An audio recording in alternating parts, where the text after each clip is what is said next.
we have to stay true to our core mission, which is creating transformational materials for students' lives. We can't ever forget that. We can't forget the trust that that teacher is going to put in BJU Press to be able to create a product that can actually mean success in that classroom.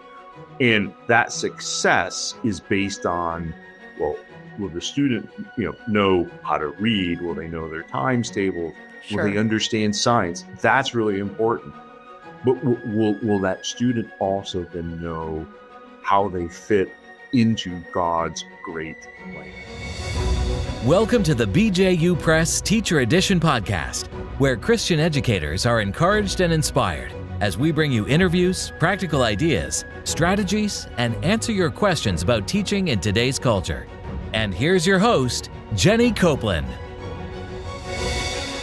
Welcome to this holiday edition on the Teacher Edition podcast. For most of you, you are in the throes of the Christmas holiday season. Well, I would really like to hope and think that you are enjoying some relaxing time with your family, maybe reading a good book, doing some fun projects from your to-do list, or maybe even playing in the snow. The reality is, I'm guessing for some of you, you're dashing around, you're fighting traffic, you're grabbing those last-minute gifts, or fighting the highway traffic, getting to your Christmas destination. Wherever you find yourself, I'm glad that you have joined in. We have a fun episode ahead for you, and I'm glad you're here. As I do each time when we begin an episode, let me remind you to visit our website, teachereditionpodcast.com, to learn more about the show, to learn more about our guests, and to both subscribe to our newsletter and to submit your questions. I'm really anticipating some great new questions coming in as we start a new year. So hop onto the website, scroll on down, and click right there to leave your question. Or if you have an idea for an upcoming episode, something that you would like to hear covered, leave it there as well. I welcome your ideas along with your questions. Of course, we are on social media, Teacher Edition Podcast on Facebook and Teacher Edition Pod on Instagram and TikTok. And I always invite you to watch these interviews as well. You can go find us on YouTube at Teacher Edition Podcast. Each of those platforms has a way for you to subscribe, like, or follow us, so please go do that. We do not take our listeners for granted, and we're just so grateful for each of you who is following or subscribing already to the show. So, as I mentioned, this is a special holiday edition because it really is.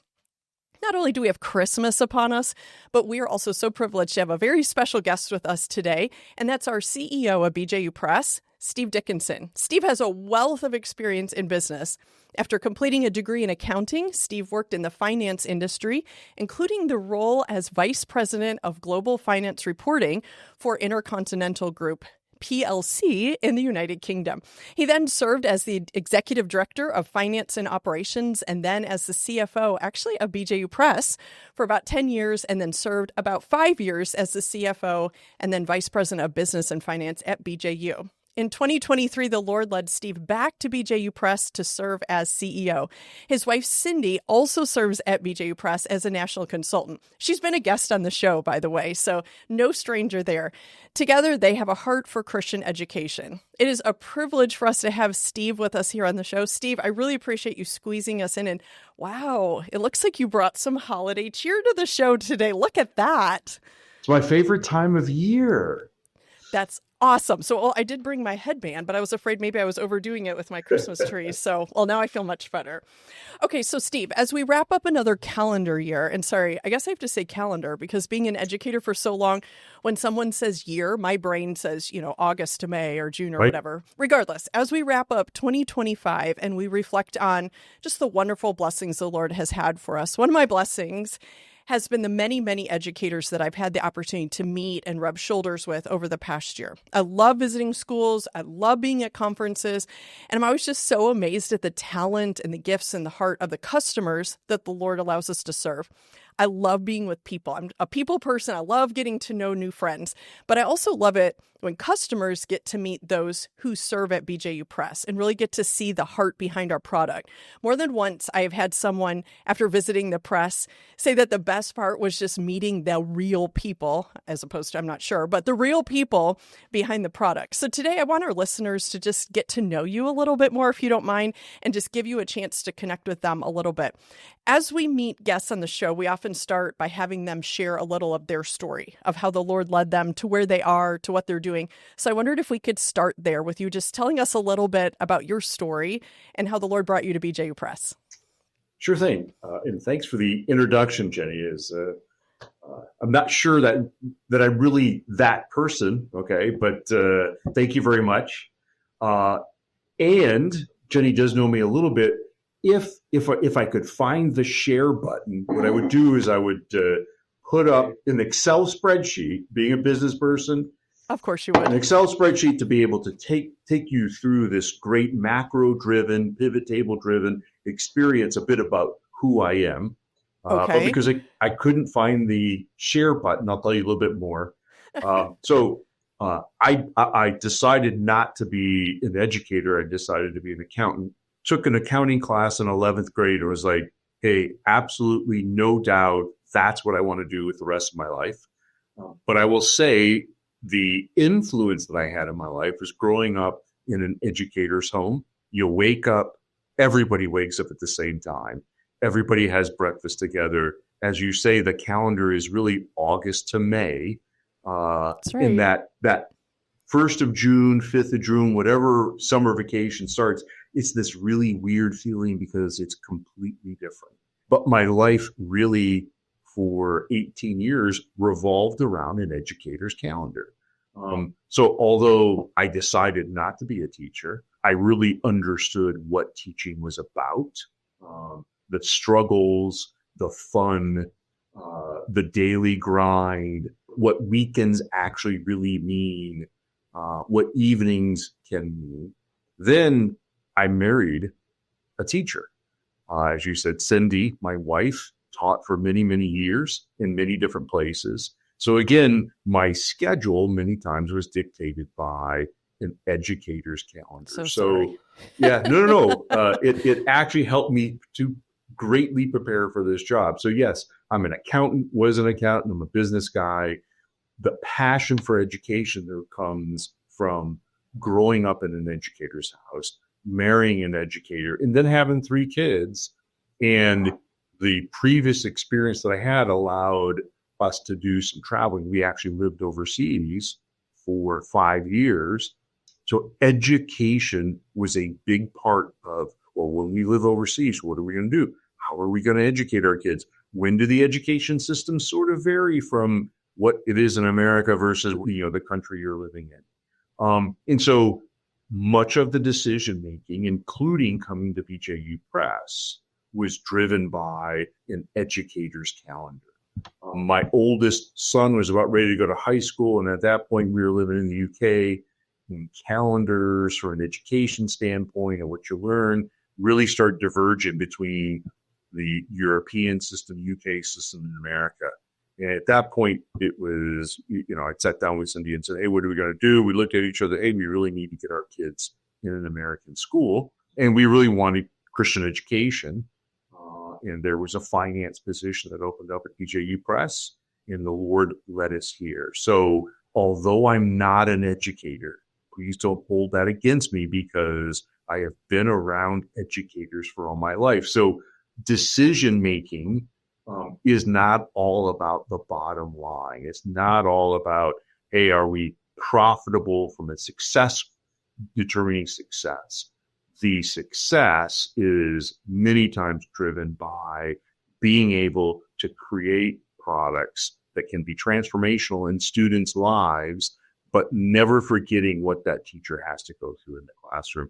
That's one of the things for me that does try to drive me here at BJU Press, is thinking about what that daily grind for a teacher is in the classroom.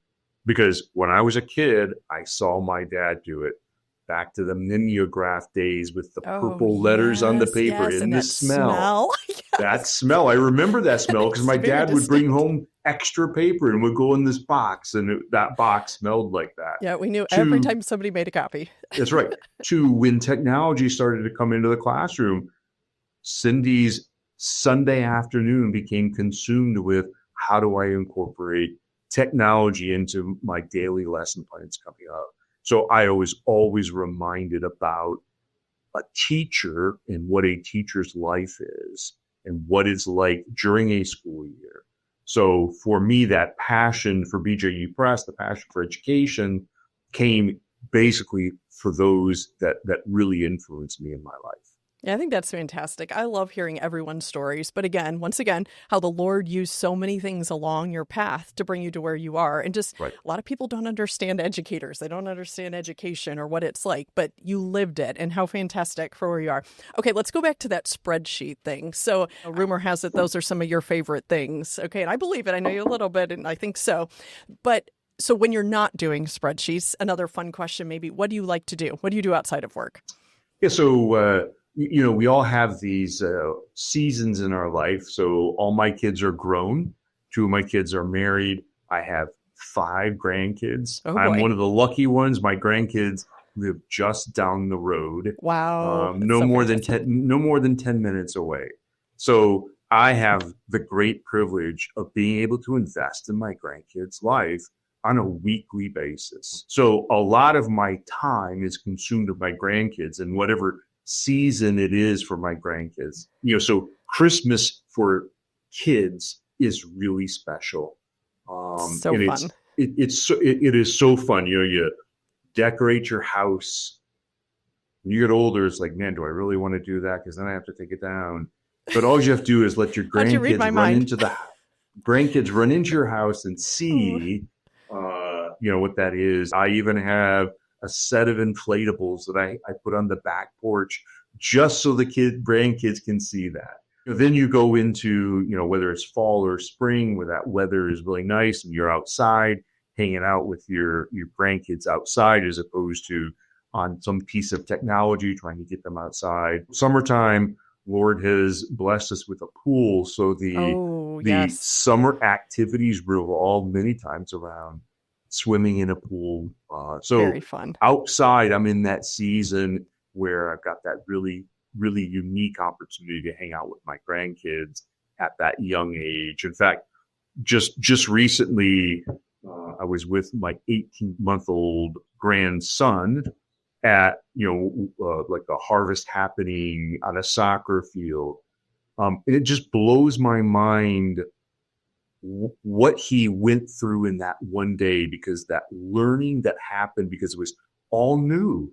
It's I get to run around and I see all these colors and I see all these people and there's these hay rides and dunk tanks and different games. Although he really isn't old enough to participate, but all of that spark in his brain as to this learning experience. It's awesome to be able to participate in that.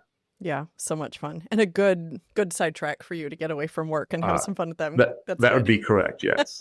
Okay, so let's talk Christian education. You have a unique perspective and a viewpoint, I guess you could say it, in your role. As you look at Christian education today, there's a lot going on, obviously, in the news, here at the press, what we hear from our customers. What would you say in Christian education, what excites you the most? It's that opportunity from a BJU Press standpoint to be able to create products that can make a difference for teachers, because as a general rule, BJU Press is making products for a teacher. Students use them.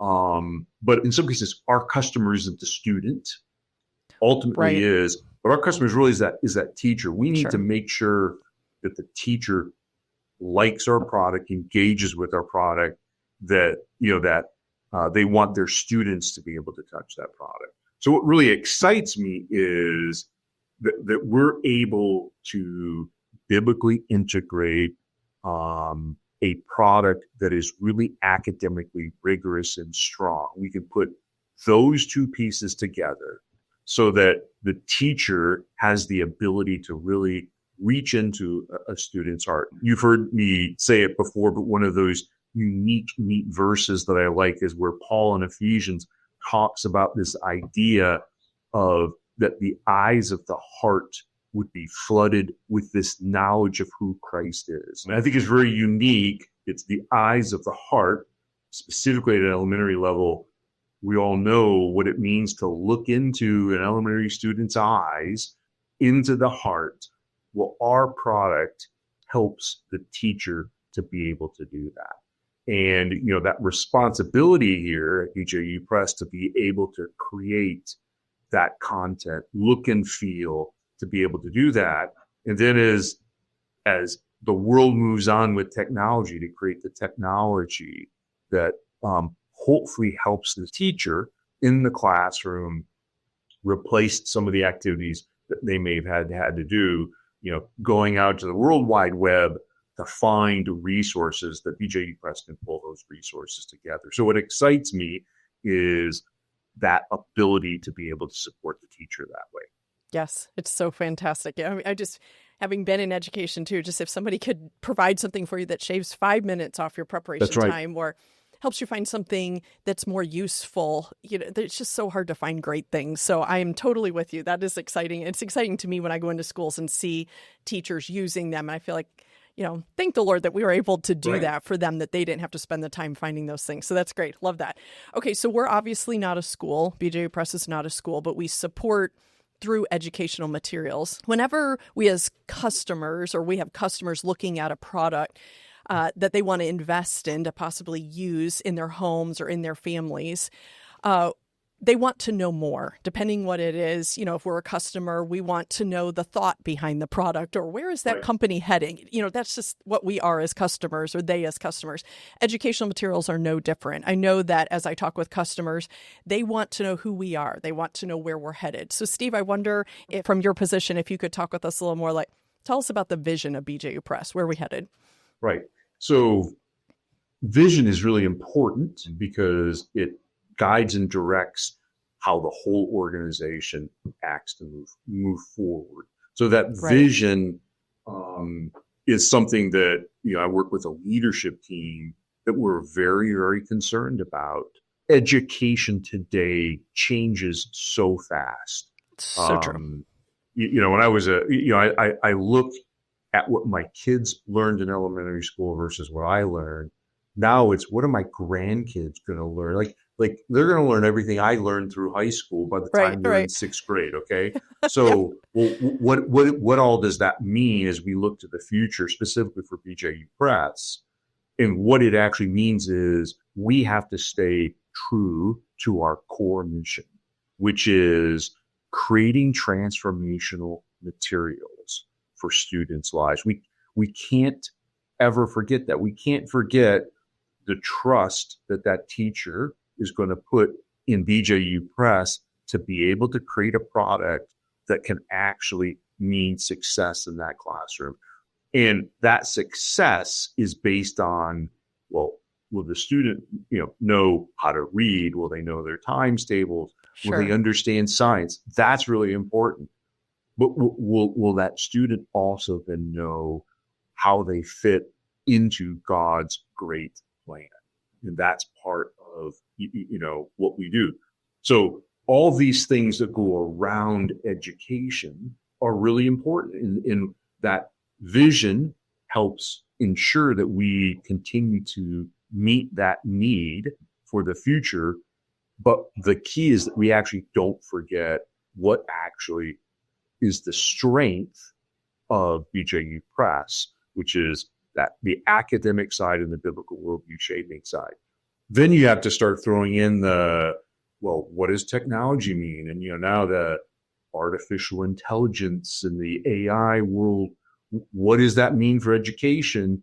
But not let that necessarily drive what the future means. We all can read the stories of what education 4 years from now is going to be like, or 30 years or 5 years from now. And always there's a nugget of truth in there, and it's pulling out those important nuggets of truth to make sure that we, BJU Press, continue to support the teacher, but never forget that, that experience I had with my 18-month-old grandchild and that connection between life and his brain, that can't be replaced. There's a process that has to be done from a learning standpoint, that struggle of learning, that can never be gotten rid of. And so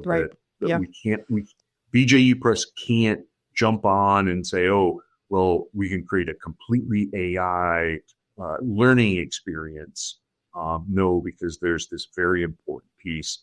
Then when we throw in the spiritual Christian component, Right. And what that means, that's really important. Yeah, so true. And staying true to that mission. I love the mission. I love the mission of BJU Press. And I'm not just saying that Right. because I'm on the podcast Yeah. with you, but I do, because what an amazing opportunity we have to, and there are Right. schools of all different sizes, shapes, formats, everything all over. And we get this opportunity to speak into them and that vision of providing those transformational materials so they can use them in their schools. Fantastic. Right. Okay. So something else that I hear as I interact with customers is, could BJU Press create such and such, and they fill in the blank? Or could you offer such and such? I'm sure you get the same questions from customers and probably internally as well. Those are really hard questions because I know you, like all of us, want to be able to help. We want to be able to say, sure, yeah, we can do that. We want to do everything we can for people. But I just wondered, in talking to you, and probably our customers or listeners wonder this too, how do you discern what projects or what resources BJU Press is going to pursue? Like what makes something worth investing in? Maybe we could say it that way. Oh, well, that's really easy, Janie. I good. have 5 grandkids. Like, guess what? Everything that BJU Press does is going to be directly to influence my 5 grandkids. There you go. It's your vision statement. Right. It's very simple. Next question. Okay. No, just kidding. So probably the best way I know to explain that is the way that BJU Press is set up. So we have a group of writers who, do the research to say and pull content together to say, hey, this is important. And every time we go through that revision cycle, they've got to make sure that they don't go back 50 years and say, well, what should it look like? They've got to be current. Right. Yeah. Instructional design. Well, what are the latest fads, or what are actually the latest really good learning tools, instructions that we can get? Biblical worldview shaping, right? How do you integrate some really complex things with a biblical worldview, so the student really has to critically think about where we are in God's plan? That's that back to that Ephesians verse. That's this idea of that the heart is enlightened or flooded with how God's design, and wherever we are in history, how it impacts. Then, the art in design, the engaging, what there's a presentation that I love watching because it's here's used to be one of our textbooks, and columns of words. Okay. And it's like, well, it's all there and that's all you need to learn. And they say, and now it looks like this 2-page spread. So it's very engaging. Quite the contrast. The huge contrast. So it's back to your question of, well, what drives us to make decisions? Well, it's that process, because we don't just say, hey, here's a book and this book is going to last forever. We have this continual process of saying, what's happening in education? What drives us is student needs, because education changes all the time. What drives us is, does the textbook that we create, does it engage the student in the right learning? What drives us is listening to teachers saying, hey, we need these resources to help us to be better teachers in the classroom. That drives us. And then what drives us is that foundation of God's word, and how God's word shapes us and speaks to us on a continual basis. Those are the things that drive BJU Press to be able to look to the future and ensure that we can continue to provide what we believe is needed in the educational world. Yeah, that's great. Those are really great goals. And I know educators enjoy hearing that too. We all like to know that something's being created with us in mind, right? Okay, so let's talk a little bit about the future. I mean, you have your fancy sweater on there, so certainly you can help us tell what's coming in the future, Yeah, or right. something like that. Okay, so there's a lot going on around us right now. So many advances in technology. There's all these different educational options now, all these flexible schooling, things like that. There's really just a mindset that's just very open to many things. And I guess, well, there's an intolerance to other things. Where does publishing fall in all of this? How do you see the role of publishing evolving in the light of things, well, you already mentioned AI, of course, that's huge right now. All kinds of digital tools, even shifting student needs. You kind of mentioned that a little bit in the last question that we have that's on our radar. There's remediation, there's personalized learning, there's all these flexible schooling options. What do you think? So one is, it's not one size fits all. For me, I always have to remember this, what a 10th grader might need in the future is surely completely different than what a third grader is going to need. Sure. So you got to always, for me, I always have to remind myself, education isn't just one big pot. There's actually lots of variables that go into it. Sure. So that's very important because the needs are going to be different. You mentioned some of those keywords, remediation or individual learning. We all know that is here today or just around the corner, or something that is very, very needed from a supporting the teacher standpoint. Because, like I said, I'm not a teacher, haven't been in a classroom with 25 kids or students at all various levels. Before it was, hey, there's not a lot of individual because the teacher's got to speak to everybody. Right. But today, today that ability to do this. So as a publisher, we've really got to think through the idea of in the future, how do you pull your content apart so that it can be used as needed at the individual student level at whatever grade? How can that content be used both in a classroom setting and an individual setting? Hey, I got some work I need to do and my parent's going to help me. What does the parent need to know?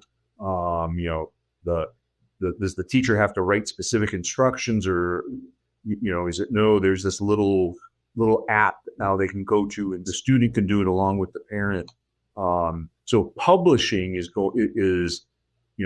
the ebooks came out and it just was a different way to read. Okay. So I either can read the paper, I can read on this digital, screen.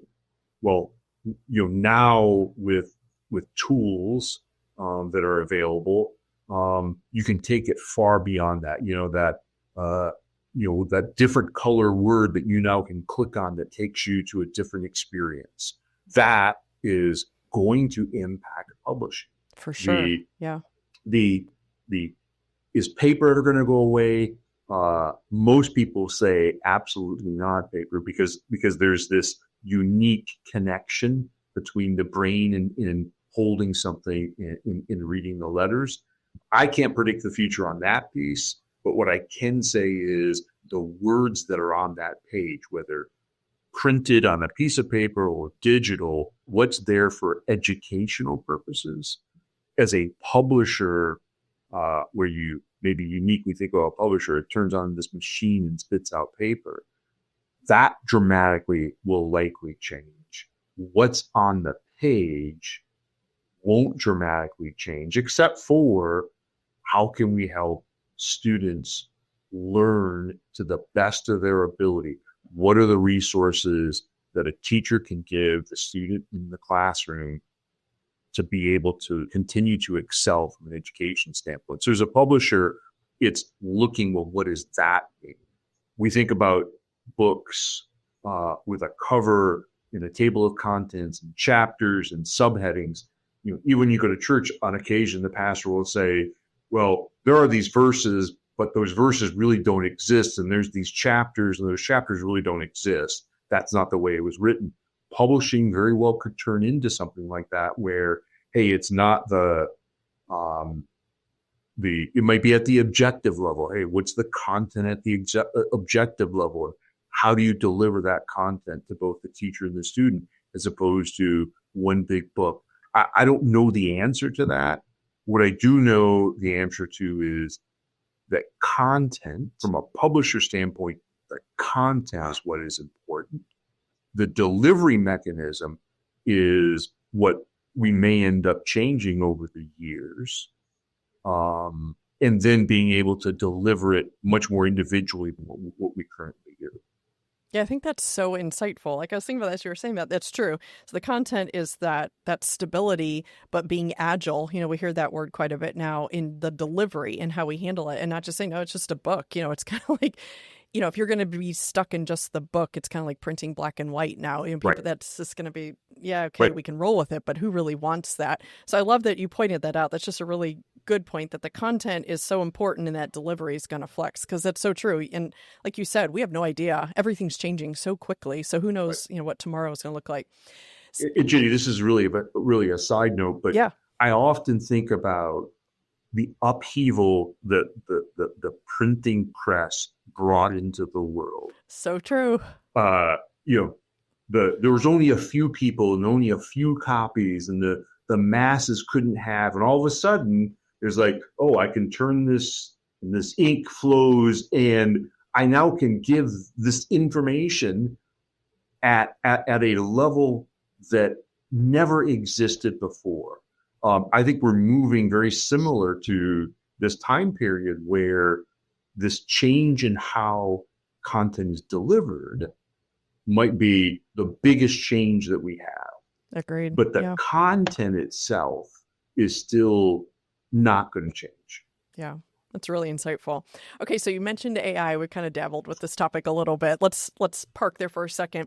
A phrase I hear a lot is like, I wish it could, whatever, or wish if it, or I wish I could, or whatever. With everything swirling around us, it seems like there are unending possibilities to change things up these days. I think more than ever. I mean, think through our lives. It was just kind of like everything was kind of set. And now it's like, well, hey, anything's a possibility. And there are pros and cons to that whole ideology. I get it. But maybe an odd question. But I wonder if you had a wand and could change something in Christian education today, what would it be? I know that's an odd question, but there's so many possibilities and so many things. Like you said, people even fought the printing press, and today people are like, oh, I wish that wasn't happening. If you had a wand, is there anything you wish you could change? Yeah. So, my simple answer is nothing. Okay. Like, oh, wait a minute. No. And the reason I say nothing is, the struggle that whether a student is going through, or the teacher is going through, or as a publisher, that struggle that we go through to say, how are we going to deliver the best? That is super important. So what I mean by nothing is we don't want to take out the struggle that education really is. That struggle, I'm not trying to use that in a negative way. What I'm trying to say is that learning is a struggle. We as a publisher, we have to struggle through. We just can't say, hey, AI is great. I'm putting my book into AI and, here, no. That's not going to deliver what is needed to the student and to the teacher.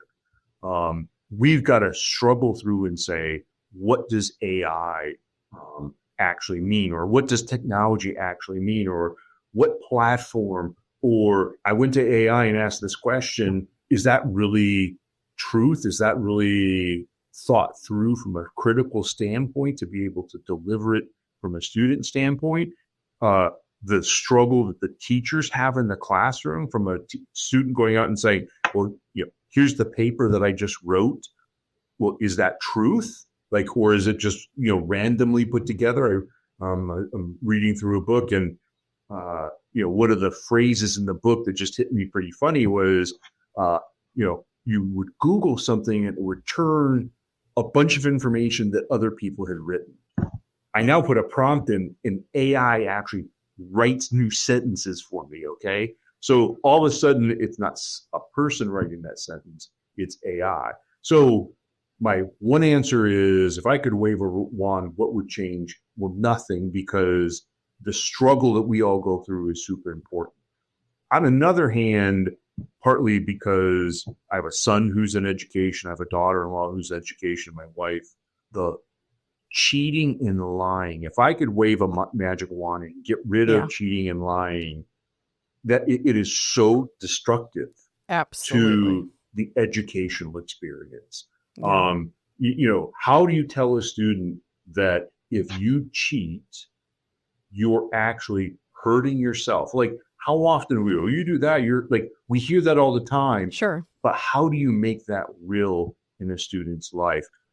The fact that their cheating hurts them more than anybody else. That lie that they said I didn't cheat, that hurts them more than, because what it hurts is it hurts their ability to grow as a learner. Yeah, back to that struggle. That struggle. So if I could wave a wand, it would be get rid of lying and cheating at the student level. Because one is it's hurting the student.